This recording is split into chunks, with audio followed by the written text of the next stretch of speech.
एक सास की 3 चमत्कारी बहुएं। अरे बहुओं, कहाँ हो तुम तीनों? अरे अभी तक घर के काम नहीं करे तुमने। अरे माँ जी, क्या हुआ? हम तीनों यही तो हैं। हाँ माँ जी, कोई बात है क्या जो इतनी तेज तेज चिल्ला रही हो? अरे तुम तीनों ने मेरी नाक में दम करके रखा है, इसीलिए तुम्हारी निगरानी करने के लिए मुझे हर बार तुम्हें आवाज लगाकर पूछना पड़ता है। अब ये बताओ वो तीसरी कहाँ है? अरे मैं यहाँ हूँ माँ जी। ये लो जी, कर लो बात। अब ये नींद में सोती हुई यहाँ आ गई। अरे माँ जी, मैं नींद में नहीं सो रही हूँ, मैं सिर्फ टेस्ट कर रही हूँ कि मैं नींद में सोने के बाद भी मुझे सब कुछ कैसे दिखाई देता है। तुम तीनों चमत्कारी बहुओं की वजह से मेरा तो जीना ही हराम हो गया है। माँ जी, आपको तो खुश होना चाहिए कि आपकी 3 बहू है और तीनों चमत्कारी है। हाँ हाँ, तीनों चमत्कारी हैं और तीनों के ही काम उल्टे हैं। एक नींद में सब कुछ देख लेती है, दूसरी जितना मेरे घर में राशन है उससे ज्यादा खा जाती है, और जब उसकी भूख नहीं मिटती तो वो दूसरों के घर में जाकर भी खाती है। तीसरी तो लोगों की चुगली सुनती है और यहाँ से वहाँ बातें बताती है। अब मैं ऐसी अनोखी बहुओं का क्या करूं? संतोष अपनी तीनों बहुओं को जली कटी सुनाती है, जिसके बाद उसकी तीनों बहू मायूस होकर घर के काम में लग जाती हैं। आखिर इसमें हमारी क्या गलती है? अगर हम तीनों चमत्कारी हैं तो माँ जी को तो खुश होना चाहिए ना। अरे खुश होने की बात करती हो, उन्हें तो ये दुख होता है कि हम तीनों के अंदर ये अलग अलग से चमत्कारी शक्तियाँ क्यों है। जो भी हो, हमें अपनी शक्तियों का अच्छे से इस्तेमाल करना चाहिए। ऐसा सोचकर वो तीनों अपने घर के कामों में लग जाती हैं, जिसके बाद वो तीनों अपने अपने कमरे में आराम करने के लिए चली जाती हैं। बहुत तेज नींद आ रही है, थोड़ी देर आराम से सो लूं। अलीशा जैसे ही सोती है उसे एक सपना आने लगता है। सपने में कोई उसके पड़ोस के घर में सिलेंडर चोरी कर रहा होता है, जिसके बाद वो अचानक से नींद में चलने लगती है और अपने पड़ोस के घर में पहुंच जाती है। जो वो सपने में देख रही होती है वो हकीकत में वहां हो रहा होता है। जैसे ही चोर उसे देखते हैं वो उसे देखकर कहते हैं, ओहो, ये क्या, ये लड़की आंखें बंद करके कैसी चल रही है? मुझे नहीं पता, कहीं ये कोई चुड़ैल तो नहीं है? मुझे तो कुछ ऐसा ही लगता है। अरे ये तो नींद में चल रही है, इसे छोड़ और जल्दी से सिलेंडर उठा और यहाँ से निकल। वो दोनों सिलेंडर उठाकर वहां से निकल ही रहे होते हैं कि तभी अलीशा उन दोनों की गर्दन पकड़ लेती है। अरे कहाँ बचकर जा रहे हो मुझसे? तुम्हें नहीं पता कि मेरी बंद आंखों से भी कोई नहीं बच सकता? अलीशा जोर जोर से चिल्लाने लगती है, जिसके बाद वहां गांव के कुछ लोग इकट्ठा हो जाते हैं। अरे देखो इन चोरों को, और कुछ नहीं मिला तो घर का सिलेंडर ही चोरी करने लगे भाई। अरे शर्म के मारे डूब मरो बे। हे भगवान, आज अगर संतोष की बहू ना होती तो पता नहीं मेरे घर से ये चोर क्या क्या नहीं चोरी करके ले जाते। हरिया तुरंत पुलिस को कॉल करता है और उन दोनों चोरों को गिरफ्तार करवा देता है, जिसके बाद वो अलीशा को शाबाशी देता है। अरे बेटी, धन्य भाग हो हमारा जो तुम इस गांव में रहने आई हो। और सबसे ज्यादा भाग्य तो तुम्हारे सास ससुर का है, जिसने तुम्हें पाया है। अरे नहीं नहीं, ये तो मेरा फर्ज था। आगे भी इस गांव में चोरी होगी तो मैं उन्हें जरूर पकड़वाऊंगी, चिंता मत कीजिए आप। इस गांव में कोई भी चोरी नहीं कर सकता। जब भी कहीं चोरी होती है तो अलीशा चोर को पकड़ने के लिए वहां पहुंच जाती है, क्योंकि उसके अंदर एक ऐसी चमत्कारी शक्ति थी कि वो नींद में सोते हुए भी चोरी होने वाली जगह का दृश्य और चोरों की शक्ल देख लेती। वहीं दूसरी तरफ नंदिनी ने खाना खा खा कर बेचारी संतोष का राशन ही खत्म कर दिया, जिसकी वजह से वो गुस्से से नंदिनी को कहता है, अरे करम जली करम फूटी, तूने तो मेरी जिंदगी ही बर्बाद कर दी है। अरे कहाँ से लाती है इतना बड़ा पेट? ऊपर से तेरा पेट तो जरा भी टस से मस नहीं होता, जैसा है वैसा का वैसा ही दिखाई देता है। आखिर जाता कहाँ है इतना सारा खाना? अरे माँ जी, आप तो हमेशा मेरे खाने के पीछे ही मुझे टोकती रहती हो। और कुछ दिखाई नहीं देता है क्या आपको? अरे क्यों दिखाई देगा, जब देखो तू ठूसती रहती है। संतोष ऐसा कह रहा होता है, तभी उसे एक आवाज सुनाई देती है। आओ आओ आओ, खाने की इस चुनौती को जीत कर जाओ। जो भी 100 समोसे खाएगा उसे 1 लाख रुपए का इनाम दिया जाएगा। आओ आओ आओ। ये सुनते ही नंदिनी के मुंह से पानी आ जाता है और वो अपनी सास से कहती है, अरे माँ जी, आप मुझे राशन का ताना दे रही थी। आप देखो, मैं इस कंपटीशन को जीतने के बाद इतना सारा पैसा लेकर आऊंगी कि आपको कभी राशन की कमी ही नहीं पड़ेगी। ऐसा कहकर वो उस आदमी के पास जाती है और अपना नाम लिखवा देती है। भाई साहब, इस चुनौती में आप मेरा भी नाम लिख दीजिए। वो आदमी नंदिनी का नाम लिख लेता है, जिसके बाद नंदिनी के साथ साथ 10 औरतें और इस कंपटीशन में खड़ी होती है। देखते ही देखते उन सभी के सामने समोसे परोसे जाते हैं, लेकिन इतनी सारी औरतों के होने के बाद भी औरतें समोसे नहीं खा पाती। वहीं दूसरी तरफ नंदिनी एक के बाद एक समोसा खाती जाती है। देखते ही देखते बहुत सारा खा लेती है और 100 समोसे खा जाती है। अरे वाह, क्या बात है, आज लगा है जैसे मैंने कुछ खाया है। नंदिनी कंपटीशन को जीत जाती है, जिसके चलते उसे पूरे 1 लाख रुपए का इनाम मिलता है। इनाम जीतने के बाद नंदिनी सारा का सारा पैसा लाकर अपने ससुर संतोष को पकड़ा देती है और कहती है, ये लीजिए माँ जी, पूरे 1 लाख है। अब आपको कभी भी राशन डलवाने में दिक्कत नहीं होगी। मैं ऐसे ही कंपटीशन जीत कर आपको पैसे लाकर दे दिया करूंगी। ये देखकर संतोष बहुत खुश होती है, जिसके बाद वो अपनी बहू से कहती है, अरे वाह बहू, आज तो तूने कमाल ही कर दिया है। मैं तो तुझे निकम्मी समझती थी, लेकिन तू तो बड़ी ही काम की निकली। उस दिन के बाद से संतोष अपनी बहू नंदिनी और अलीशा से कुछ नहीं कहती, क्योंकि उन दोनों की चमत्कारी शक्तियों ने कुछ अच्छा काम किया था। अभी तक सारिका की चमत्कारी शक्ति से तो बस बेचारी संतोष को सुनने को ही मिलता रहता था। अरे संतोष, अपनी बहू को समझा ले, जब देखो यहाँ की चुगली वहाँ करती रहती है। अरे कब तक ऐसा चलता रहेगा? ये कोई अच्छी बात नहीं होती। हाँ हाँ, कल भी उसने हमारी चुगली दूसरे मोहल्ले की औरतों से जाकर कर दी थी। हम उसके बारे में कुछ कह ही रहे थे और तुम्हारी बहू ने वो सब सुन लिया था। देखो, तुम लोग मुझे माफ कर दो, मैं उसे समझाने की कोशिश करूंगी। ऐसा कहकर वो घर लौट आती है, जिसके बाद वो अपनी बहू को बुलाती है और उससे गुस्से में कहती है, कितनी बार समझाया है कि लोगों की चुगली यहाँ से वहाँ मत किया करो। अरे आज भी औरतों ने मुझे तुम्हारे चलते कितना सुनाया है।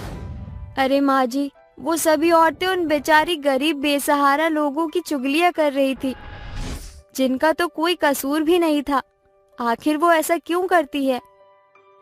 अरे बहू, तुझे क्यों दुनिया से लेना देना है? तू अपने आप से मतलब नहीं रख सकती है क्या?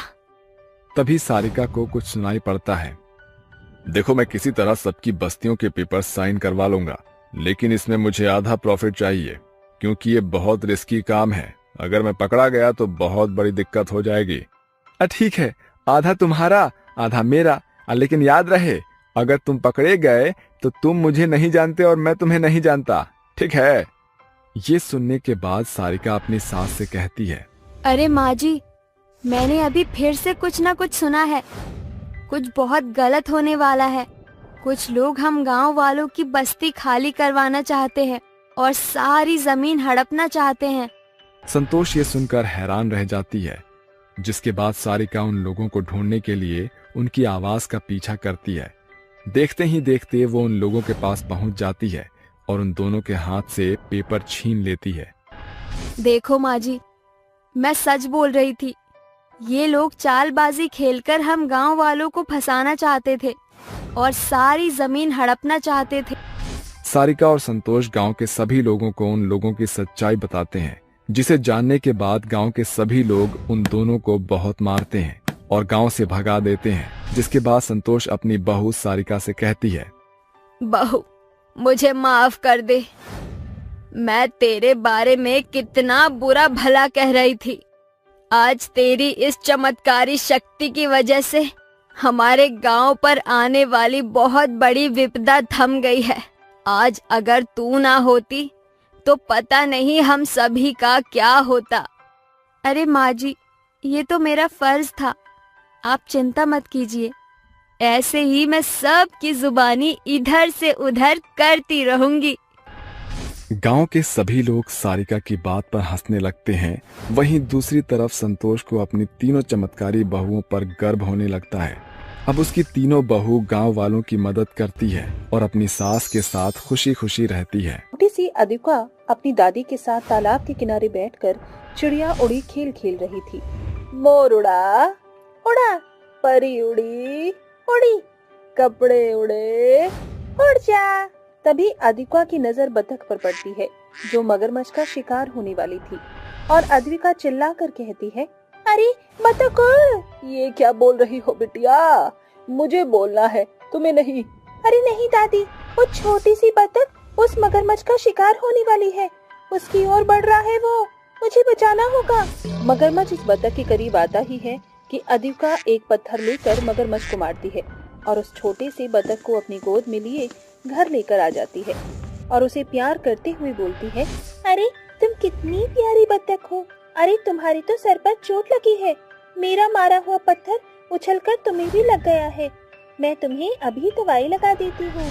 ऐसा बोलकर छोटी सी अधिका उस बतख को हल्दी सरसों में मिलाकर उसके घाव पर लगा देती है। अब देखना तुम जरूर ठीक हो जाओगी, तुम अभी ठीक नहीं हो, इसीलिए मैं तुम्हें कहीं भी जाने नहीं दूंगी। मेरी गुड़िया तो बड़ी सयानी है, ये तो बतख की मदद भी करती है। हाँ दादी, देखो तो ये कितनी प्यारी सी है। ऐसा कहकर अधिका उस बतख का ख्याल रखती है, उससे बातें करती है, उसे खाना खिलाती है और उसके सर पर हाथ रखकर प्यार करती है। तुम्हें अच्छा तो लग रहा है ना मेरी प्यारी सी बतख? तभी केशव उनकी झोपड़ी के बाहर बहुत से लोगों को लेकर आ जाता है जिनके हाथों में मशाल, टमाटर, चप्पल होता है। अरे बुढ़िया, 2 महीने हो गए हैं मुझे, और कब तक तू मेरा राशन का पैसा मुझे नहीं देगी? तूने 2 महीने का टाइम दिया था, उसे भी 1 हफ्ता ऊपर हो गया है, अब तो मेरे पैसे लौटा दे। केशव की आवाज सुनकर बुढ़िया और अधिका बाहर आते हैं। पीछे पीछे वो बतख भी आ जाती है। हाँ केशव, इतना शोर क्यों मचा रखा है? अरे तुम्हारे कानपुर में हड़ताल है क्या? और कब तक मुझे मेरे पैसे नहीं दोगी? मुझे मेरे पैसे अभी दो, मैं जाऊंगा नहीं। बेटा, अभी तो मेरे पास पैसे नहीं है, मेरा सब्जी बेचने का कारोबार चला नहीं। अरे इस बुढ़िया पर रहम खाकर मैंने 2 महीने दिए, तब भी इसने मेरे पैसे नहीं लौटाए। गांव वालों, इस पर इतने टमाटर, जूते, चप्पल, अंडे फेंको कि ये मेरे पैसे देने पर मजबूर हो जाए। हाँ हाँ मारो इसे। हाँ हाँ मारो बेशरम, उधार वाले लोग हैं ये बस इनको तो खाना आता है। अरे ऐसी बात नहीं है, मैं दूंगी पैसे, बस कोई काम चालू हो जाए। उसकी कोई बात नहीं सुनता और उस पर चप्पल, जूते, टमाटर, अंडे वगैरह सब फेंकने लगते हैं, जिससे शांति को लगने लगती है और वो कहती है, मत मारो, मुझे लग रही है। बेटा तू अंदर जा। नहीं दादी, नहीं, मैं नहीं जाऊंगी। ये कहने के बाद अधिका भी नहीं जाती। ये सब होता हुआ देख बतख कहती है, हे भगवान, ये लड़की बहुत अच्छी है, इसने मेरी जान बचाई, दादी ने भी मेरा ख्याल रखा है, मैं इनके साथ ये सब होता हुआ नहीं देख सकती। काश मैं कोई जादू बतख होती तो इनका ख्याल रख पाती। बतख के ये कहते ही उस पर एक नीली रोशनी आती है, जिसके बाद वो जादुई बतख बन जाती है। वहीं लोगों की मार से शांति अंदर जाकर दरवाजा बंद कर लेती है। वहीं केशव मशाल फेंककर उनकी झोपड़ी पर आग लगाकर बाकी सबके साथ चला जाता है और धीरे धीरे झोपड़ी में आग फैलने लगती है। अद्विका बिटिया, तुम ठीक तो हो ना? और बतख, तुम भी ठीक हो ना? मैं ठीक हूँ दादी, पर आपके सर पर चोट आई है। कोई बात नहीं बेटा, गरीब की जिंदगी में थोड़ा बहुत ऐसा होता रहता है। अरे ये क्या, झोपड़ी में धुआं भर रहा है, लगता है किसी ने बाहर से आग लगा दी है, हमें यहाँ से निकलना होगा। अद्विका बतख को गोद में ले लेती है और शांति उसका हाथ पकड़कर बाहर जाने की कोशिश करती है। तो लकड़ी की अलमारी गिर पड़ती है। बाप रे बाप, अब क्या होगा? हम सब यहाँ मर जाएंगे और हमारा घर भी जल रहा है। कोई बचाओ, हमें बचाओ। हे भगवान, मुझे ताकत दो कि मैं इनकी जान बचा पाऊं। तभी वो बत्तख अद्विका की गोद से कूदकर एक विशाल बत्तख बन जाती है, जो अपने मुंह से पानी निकालकर झोपड़ी की आग को बुझाती है। फिर उन लोगों को बाहर लेकर जाती है और वापस छोटी हो जाती है। आग बुझने के बाद बुढ़िया बत्तख को लिए गोद में कहती है, वो तो शुक्र हो हमारी बत्तख ने हमें बचा लिया, पर ये इतने विशाल रूप में कैसे आई और उसके मुंह से वो पानी कैसे निकला? पता नहीं दादी, शायद भगवान का इशारा हो जो बत्तख ने हमारी मदद की। इतना कहते ही वो जादुई बत्तख शांति के माथे को अपने पंख से छूती है, जिससे उसके सर की लगी चोट ठीक हो जाती है। अरे, तुमने तो मेरी चोट भी ठीक कर दी है, पर अब हम कहाँ रहेंगे? ये घर तो पूरा जल गया है। शांति की ये बात सुनकर जादुई विशाल बत्तख अपने जादू से जली हुई झोपड़ी को एक नया सुंदर घर बना देती है और अंदर जाकर वो कहती है, अरे ये क्या दादी, देखो मेरी बत्तख ने अपने जादू से हमारे लिए नया घर बना दिया है। ये तो कोई जादुई बत्तख है। हाँ, तुमने सही कहा, ये बत्तख जरूर कोई जादुई बत्तख है। अब बस मुझे कोई काम ढूंढना है जिससे मैं केशव के पैसे चुका सकूं। रात हो जाती है। खाना खाने के बाद सब सो जाते हैं। अगले दिन जब शांति बत्तख को खाना खिलाने जाती है तो देखती है कि बत्तख ने एक सोने का अंडा दिया है। उसे हाथ में लेकर वो अद्विका को दिखाती है। मेरी गुड़िया, जरा देख, हमारी प्यारी बत्तख ने हमें सोने का अंडा दिया है। अरे हाँ दादी, इसने तो सोने का अंडा दिया है। अब तो हम नया कारोबार चालू कर सकते हैं। हाँ बेटा, मुझे लगता है कि ये जादुई बत्तख हमारी मदद कर रही है। बत्तख द्वारा दिए उस सोने के अंडे से शांति नारियल लाकर बेचने लगती है।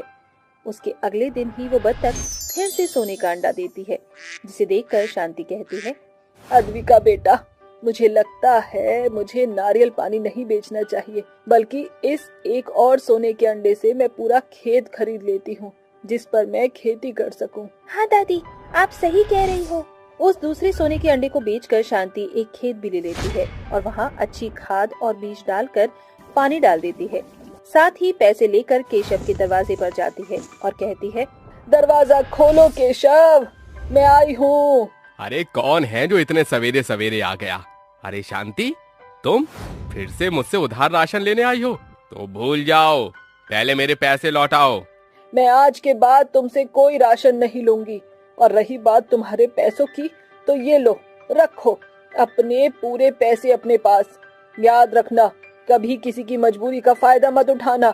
हो सकता है वो इंसान किसी मुसीबत में हो, और हाँ, वक्त सबका बदलता है। मुझे फालतू का ज्ञान मत दो, मुझे मेरे पैसे से मतलब है, बस। शांति पैसे देकर वापस आ जाती है और देखती है कि उस बत्तख ने बहुत सारे सोने के अंडे दिए हुए हैं। तभी बत्तख को गोद में लिए वो कहती है, मेरी प्यारी बत्तख, तुमने हमारे मुश्किल वक्त में हमारा बहुत साथ दिया। नया घर, नया खेत और इतने सारे सोने के अंडे, इससे तो हमें अब कभी भविष्य में भी कोई परेशानी नहीं होगी। तुम्हारा बहुत बहुत शुक्रिया। अब तो मैं अपनी अद्विका को स्कूल भी भेजा करूंगी। इसमें शुक्रिया करने वाली कोई बात नहीं है दादी। अद्विका ने मुझे इतना सारा प्यार दिया, मेरे उस मगरमच्छ से रक्षा करी। अगर वो नहीं आती तो आज मैं जिंदा ही नहीं होती। उसने मेरी जान बचाई है। मेरा कर्तव्य था कि मैं आपके मुश्किल समय में आपका साथ निभाऊं, जो मैंने किया। अरे तुम तो बोलती भी हो। दादी, हम अपनी बत्तख के बारे में किसी को नहीं बताएंगे, वरना मेरी बत्तख को नुकसान पहुंच सकता है। हाँ बेटा, नहीं बताएंगे। जब तुम मुझे लेकर आई थी तब मैं जादुई बत्तख नहीं थी, पर जब मैंने तुम्हें मुश्किल समय में देखा तो भगवान जी ने मुझे तुम्हारी मदद के लिए जादुई बनाकर सोने के अंडे देना शुरू कर दिया। तुम सच में बहुत प्यारी हो मेरी बत्तख। इस तरह अद्विका हमेशा उस बत्तख का ख्याल रखती थी और वो बत्तख उन्हें सोने के अंडे देकर उनकी हर मुश्किल को छूमंतर कर दिया करती थी। अरे ये क्या, घर में तो राशन का एक दाना तक नहीं है। अब मैं अपने बेटों के लिए क्या बनाऊं? अगर उन्हें पता चल गया कि घर में एक दाना भी नहीं है तो उन्हें बहुत दुख होगा। एक काम करती हूँ, पड़ोस की काकी से थोड़े से कच्चे चावल ले आती हूँ। कावेरी अपनी पड़ोस की काकी के पास जाती है और उससे थोड़े से कच्चे चावल लाकर उबाल देती है। जिसके बाद जैसे ही उसके दोनों बेटे राहुल और राघव नींद से उठते हैं, वो उन दोनों को देखकर कहती है, अरे तुम दोनों उठ गए, चलो मुंह हाथ धो लो, उसके बाद खाना खा लो। कावेरी के कहने पर राहुल और राघव दोनों फ्रेश हो जाते हैं। जिसके बाद कावेरी उन्हें सफेद चावल के साथ चटनी देती है।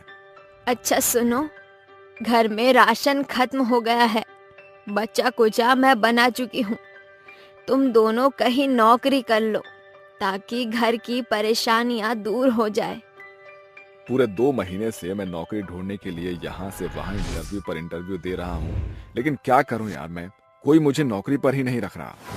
माँ आप चिंता मत करो, शाम को मैं राशन ले आऊंगा, ठीक है। दोनों सफेद चावल के साथ चटनी खाकर काम ढूंढने के लिए निकल पड़ते हैं। राघव को सुबह से शाम हो जाती है, लेकिन उसका कहीं भी इंटरव्यू पास नहीं होता। वहीं दूसरी तरफ राहुल आटे की बोरियां उठाकर कुछ पैसे कमाने की कोशिश करता है। आटे की बोरी उठाकर कुछ पैसे मिल जाएंगे तो मैं घर में राशन ले जाऊंगा। ऐसा सोचकर राहुल जल्दी जल्दी आटे की बोरियां उठाता है और फटाफट उन्हें गोडाउन में रख देता है। उसका ये काम देखकर उसका मालिक उसे 100 रुपए ज्यादा दे देता है। ओ पुत्र, आज तुमने 2 लोगों का काम अकेले किया है यार, और ये लो मेरी तरफ से 100 रुपए का नगद इनाम। वैसे तुम बहुत ताकतवर हो यार, और पढ़े लिखे भी लगते हो, फिर तुम इस तरह मजदूरी क्यों कर रहे हो? राहुल अपने मालिक को अपने बीते हुए कल के बारे में बताना शुरू करता है। मैं एक बहुत बड़े और अमीर आदमी का बेटा था। मेरे पिताजी का बहुत बड़ा बिजनेस था। मैं और मेरा बड़ा भाई राघव, हम दोनों ही अपने पापा के बिजनेस को संभाल रहे थे। एक दिन मैं, मेरे पिताजी, मेरी माँ और मेरा भाई, हम सभी खाने की टेबल पर खाना खा रहे थे। तभी एक औरत हमारे घर पर चली आई। तुम यहाँ आराम से अपने परिवार के साथ खाना खा रहे हो? अरे मुझसे प्यार करके मुझे धोखा देकर तुम्हें क्या मिला? कौन हो तुम? मैं तुम्हें नहीं जानता। अरे ये क्या बकवास कर रही हो? ऊपर वाले से डरो। अरे मुझे ना सही, अपने बच्चों को तो स्वीकारो। हम दर दर की ठोकर खा रहे हैं। तुमने तो प्यार के धोखे में मेरा फायदा उठाया और मुझे सड़क पर लाकर छोड़ दिया। उस दिन वो तमाशा देखने के बाद मेरी माँ से मेरे पिताजी का इतना बड़ा धोखा सहन नहीं हुआ, जिसके बाद मेरी माँ ने मेरे पिताजी की धन दौलत को छोड़ दिया। जिसके बाद हम लोग एक छोटे से घर में रहने लगे। ओ ये तो बहुत बुरा हुआ यार। ओ वैसे तुम मुझे काबिल लगते हो, मैं इतनी भाग दौड़ नहीं कर पाता हूँ, तो क्या तुम मेरे लिए काम करोगे? ये सुनकर राहुल बहुत खुश होता है। जिसके बाद वो अपने मालिक की आधे से ज्यादा भागदौड़ संभालने लगता है। वहीं दूसरी तरफ राघव एक एम्बिशियस कंपनी में इंटरव्यू देने के लिए जाता है। सुबह से अभी तक पूरे 9 इंटरव्यू दे चुका हूँ और ये तो बहुत बड़ी कंपनी है। अगर मुझे काम नहीं मिला तो पता नहीं क्या होगा यार मेरा। कुछ ही देर में राघव को इंटरव्यू के लिए बुला लेते हैं। जिसके बाद राघव अपना इंटरव्यू देने के लिए जाता है। राघव अपने इंटरव्यू में पूरी जान लगा देता है, जिसके चलते कंपनी वाले उसे जॉब ऑफर कर देते हैं। ये देखकर वो बहुत खुश होता है। शाम को जब वो दोनों घर वापस आते हैं और अपनी माँ को अपनी अपनी नौकरियों के बारे में बताते हैं तो कावेरी बहुत खुश होती है। अरे ये तो बहुत अच्छी बात है, भगवान ने मेरी सुन ली। देखो तुम दोनों मन लगाकर नौकरी करना, लेकिन अपने पिताजी की तरह मत बनना। करोड़पति होने के बाद इंसान के अंदर घमंड और बहुत सी चीजों की लालसा आ जाती है जो इंसान को डुबो देती है। माँ आप चिंता मत कीजिए, हम ऐसा कुछ नहीं करेंगे। दोनों भाई अपना अपना काम करना शुरू कर देते हैं, जिसके चलते राहुल को अपने मालिक की बेटी से प्यार हो जाता है। वहीं राघव को अपनी कंपनी के मैनेजर से, लेकिन कावेरी को करोड़पति से बहुत नफरत होती है, जिसके चलते वो अपने दोनों बेटों के लिए गरीब की लड़कियां ढूंढ रही होती है। मैं नहीं चाहती कि कोई करोड़पति की बेटी मेरे बेटे से शादी करे। अरे गरीब घर की लड़की परिवार को समझेगी और कभी कोई गलत कदम नहीं उठाएगी। कावेरी रोज अपने दोनों बेटों को करोड़पति लड़कियों से दूर रहने के लिए कहा करती थी, जिसके चलते एक दिन वो दोनों आपस में बात करते हैं। भाई मैं तुझे कुछ बताना चाहता हूँ। एक्चुअली मैं एक लड़की से प्यार करता हूँ और वो मेरे कंपनी की मैनेजर है। भैया मेरे साथ भी कुछ ऐसा ही है। जिस माली के पास मैं काम करता हूँ उसकी बेटी मुझे पसंद है और हम दोनों एक दूसरे से प्यार करते हैं। लेकिन माँ तो करोड़पति ही पसंद नहीं करती है। फिर वो हमारी शादी कैसे करवाएगी? मेरे पास एक आइडिया है, क्यों ना हम अपनी अपनी पत्नियों को गरीब दिखाकर उनसे शादी कर लें। फिर माँ को पता ही नहीं चलेगा कि वो करोड़पति बहू लेकर आई है। अरे वाह भैया, ये तो बहुत अच्छा आइडिया है। हम ऐसा ही करते हैं।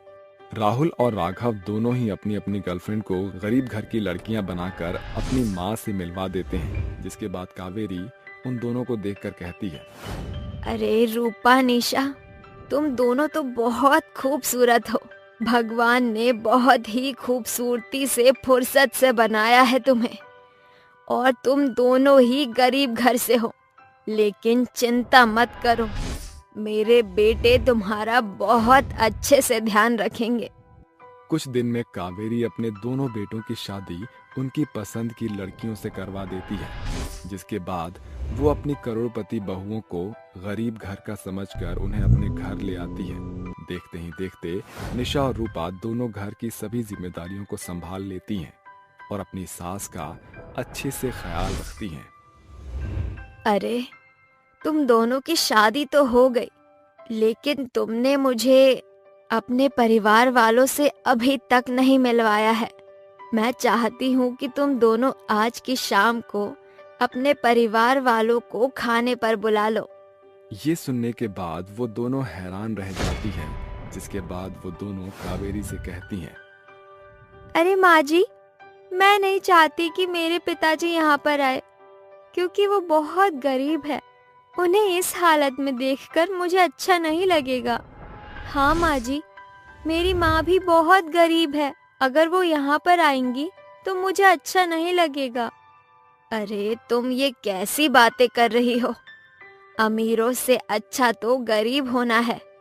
कम से कम गरीबों के अंदर धोखेबाजी तो नहीं होती। तुम आज की रात अपने परिवार वालों को खाने पर बुलाओ। मैं सबसे मिलना चाहती हूँ। ना चाहते हुए भी निशा को अपने परिवार वालों को घर बुलाना पड़ता है। जैसे ही कावेरी उन दोनों के माता पिता को देखती है, वो उन्हें देखते ही दंग रह जाती है। जिसके बाद कावेरी अपने दोनों बेटों से कहती है, आखिर तुम दोनों ने भी मेरे साथ वैसा ही किया जैसा तुम्हारे पिताजी ने किया था। उन्होंने मुझे धोखा देकर किसी और औरत के साथ संबंध बनाए, तो तुम दोनों ने मुझे धोखा देकर अमीर घर की लड़कियों से शादी कर ली। और मेरी बदकिस्मती देखो कि मैं अमीर घर की लड़कियों को अपनी बहू बनाकर घर ले आई। माँ, आप तो कैसी बात कर रही हो? हर अमीर इंसान गलत नहीं होता, कुछ अमीर बहुत अच्छे भी होते हैं माँ।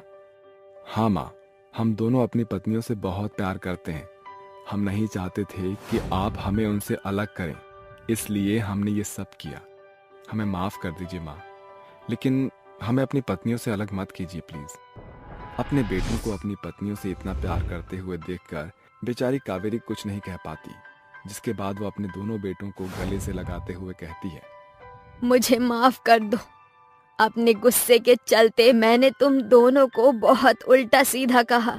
दरअसल मैं तुम्हारे पिताजी का गुस्सा तुम्हारे ऊपर निकालने लगी थी, लेकिन समय रहते मुझे समझ आ गया कि हर गरीब इंसान गलत नहीं होता, क्योंकि रूपा और निशा दोनों ही बहुत अच्छे स्वभाव की हैं और वो तुमसे बहुत प्यार करती हैं। अपनी माँ के मुंह से ये बातें सुनकर राघव और राहुल दोनों ही बहुत खुश होते हैं, जिसके बाद वो अपनी दोनों पत्नियों के साथ मिलकर अपनी माँ के पैर छूते हैं।